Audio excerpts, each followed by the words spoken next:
విశాఖపట్నం కేంద్రంగా దక్షిణ కోస్తా railway zone అయితే జూన్ 1, 2026 తారీఖు నుంచి నూతనంగా ఏర్పడనుందండి. ఇందులో వచ్చేసరికి మనకి గుంతకల్లు, గుంటూరు, విజయవాడ ఇంకా విశాఖపట్నం 4 డివిజన్లు ఉంటాయి.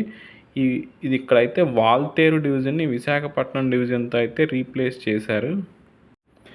దీంతో ఏపీ విభజన చట్టం 2014లోని షెడ్యూల్ 13, సబ్ షెడ్యూల్ 8నైతే అమలు చేసినట్టు అవుతుంది.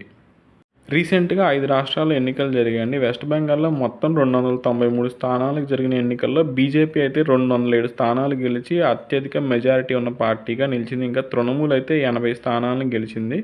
తమిళనాడులో 234 స్థానాల్లో టీవీకే 108 స్థానాలు గెలిచిందండి. టీవీకే అంటే తమిళిగ వెట్రి కజగం అనమాట. దీని సింబల్ వచ్చేసరికి విజిల్ అండి. డిఎంకే ప్లస్ అయితే 73 స్థానాలు, అన్నా డిఎంకే ప్లస్ అయితే 53 స్థానాలు గెలిచాయి. ప్లస్ అంటే ఇంకా ఎలియన్స్ అని అర్థం. కేరళలో 40 స్థానాలకు జరిగిన ఎన్నికల్లో యునైటెడ్ డెమోక్రటిక్ ఫ్రంట్ అయితే 102 స్థానాలను గెలిచిందండి. ఈ యునైటెడ్ డెమోక్రటిక్ ఫ్రంట్ అనేది నేషనల్ కాంగ్రెస్కి సంబంధించింది. అయితే ఇందులో అత్యధికంగా ఐఎన్సి ఇండియన్ నేషనల్ కాంగ్రెస్ వచ్చేసరికి 63 స్థానాలు గెలిచింది. కేరళలో అత్యధికం ఇదే. ఇంకా ఎల్డీఎఫ్ అయితే 35 స్థానాల్లో విజయం సాధించింది.